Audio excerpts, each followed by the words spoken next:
Ya, meski polisi telah menangkap satu dari tiga buron kasus Vina ini, namun saat ini pertanyaan selanjutnya adalah, benarkah pria yang ditangkap polisi ini adalah Peggy yang merupakan pelaku asli kasus Vina atau bukan? Sudah bergabung sama kami, ada kriminolog Universitas Indonesia, ada Prof. Adrianus Meliala. Selamat sore, Prof. Adrianus. Terima kasih telah bergabung sama kami. Prof, kita kan pada pekan lalu itu sempat berbincang bahwa Anda mengatakan sebenarnya masih sangat mungkin 3 DPO ini ditemukan begitu ya, dengan satu orang lagi ditangkap.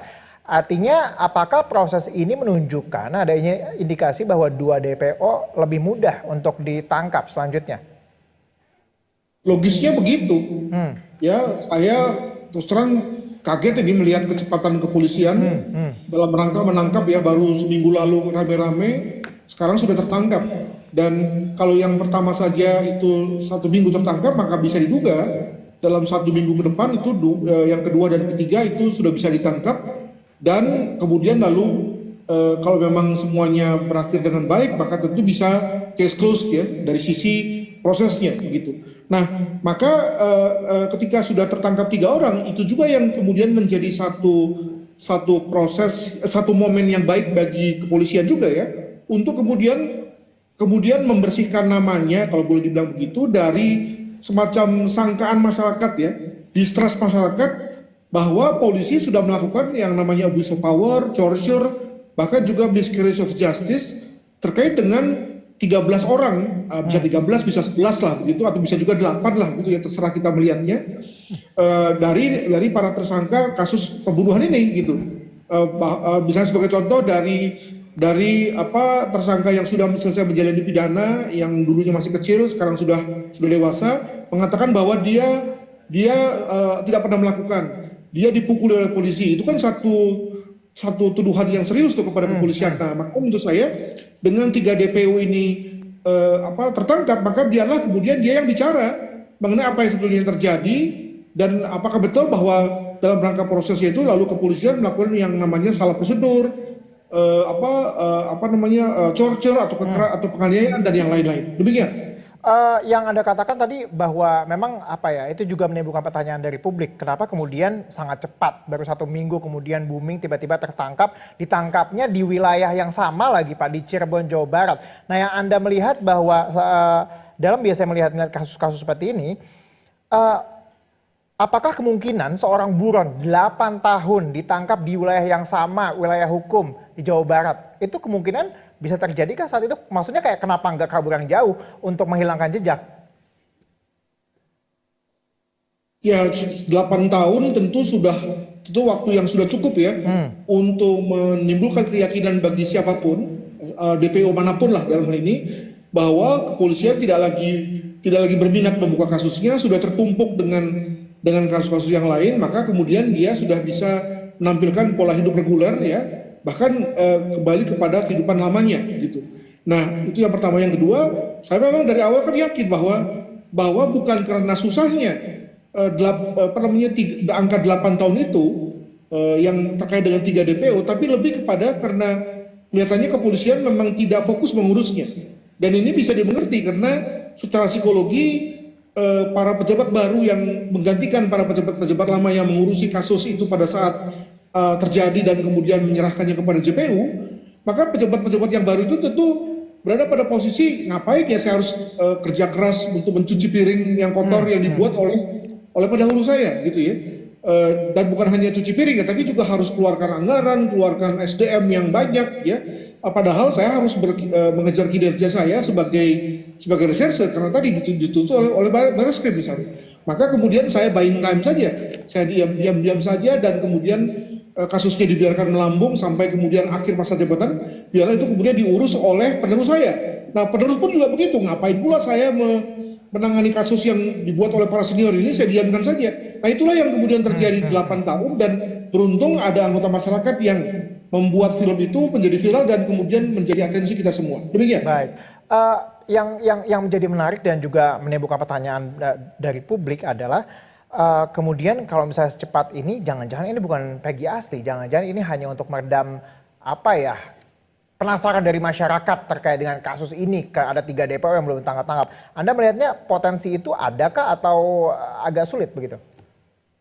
Bisa menerima adanya keberatan atau ketidakpercayaan itu karena kalau melihat dari literatur, ketika kepolisian ini nggak usah ngomong Polri ya, ketika kepolisian itu ditekan ya, ditekan dapat atensi yang luar biasa, bahkan dapat hujatan, maka lalu mereka cenderung untuk kemudian bekerja keras lebih cepat dan melakukan yang namanya speedy justice, Oke. peradilan yang cepat gitu ya, di mana kemudian hal-hal yang harusnya mereka lebih berhati-hati kemudian dilabrak, harusnya berhenti tapi kemudian tetap berjalan, sekali lagi karena yang dikejar adalah kecepatan demi memuaskan animosity dari publik gitu.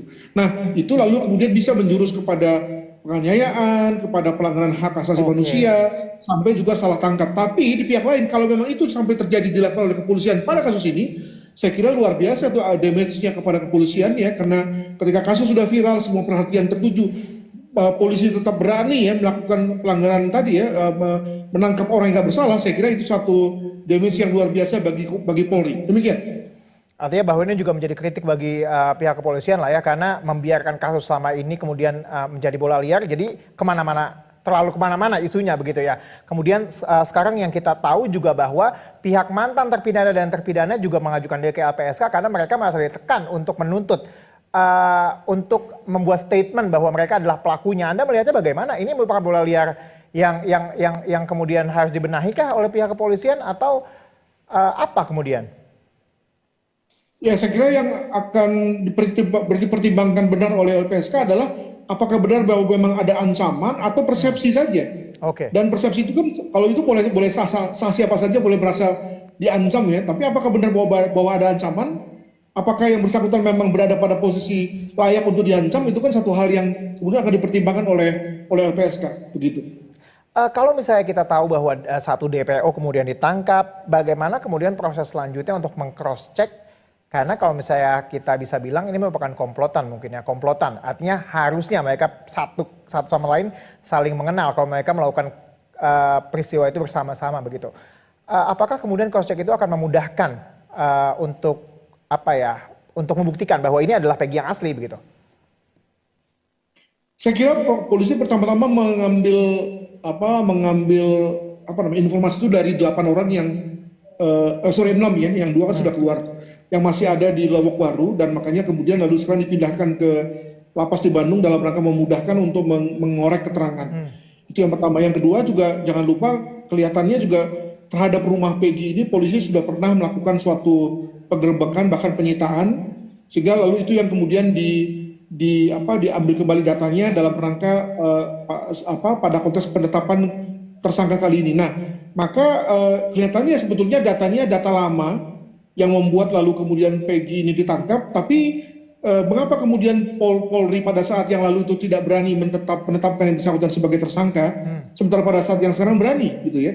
Apakah ini ada soal dengan bahwa yang dulu itu gimana ya, ada diintervensi ya, siapa tahu ya, tapi untuk yang sekarang kelihatannya dengan bukti-bukti yang ada, dengan unsur-unsur yang ada, kelihatannya polisi sudah firm tuh dalam rangka mentersangkakan Peggy ini, dan kemudian siap-siap untuk membuka kembali kasusnya dan membawa kembali ke persidangan dalam rangka melepaskan DPO-nya dan mendapatkan vonis.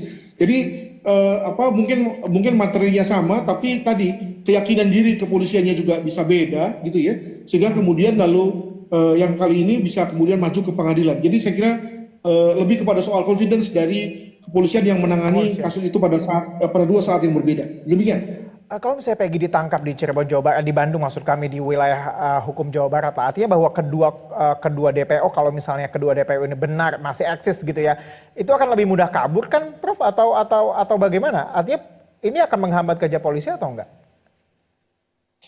Ya, saya kira kalau misalnya dibilang mereka sudah kabur sejak lama ya, dan bahkan selama 8 tahun itu sudah bisa membuat kehidupan baru gitu ya. Oke. Nah, maka saya kira itu yang kemudian menjadikan ketika terkait dengan penangkapan Peggy ini, lalu polisi juga tidak buru-buru buat rilis yang bersifat mendalam, karena tentu akan ada kemungkinan kalau polisi sudah bikin rilis lalu 2 orang itu segera tahu bahwa polisi akan cepat atau lambat akan mengarah kepada mereka dan mereka akan ditangkap gitu. Jadi ini yang namanya move balon ya, lempar balon seolah-olah sudah bergerak polisinya tapi padahal belum, atau ketika polisi diasumsikan akan bergerak ke kanan harus padahal sebelumnya ke kiri. Nah, itu tentu cara untuk membuat 2 orang ini tidak curiga dulu, Begitu kemudian dua orang ini tertangkap, lalu kemudian dikonfrontir dengan yang sekarang ini, Peggy ini, dan silakan nanti masyarakat bisa menilai apakah yang ketiga orang ini memang adalah orang yang memang terlibat atau tadi sesuai dengan diskurs tadi, ini adalah orang yang direkayasa untuk mengaku bahwa dia adalah orang yang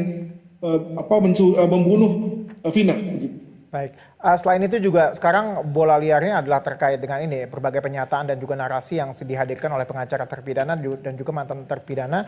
Ini mulai dari adanya yang tadi saya katakan, adanya dugaan salah tangkap dan juga dugaan penganiayaan terpidana, yang kemudian dibalas oleh pengacara keluarga Vina ini masuk dalam kategori penghambatan proses penyelidikan. Kalau Anda melihatnya hal itu masuk akal kah?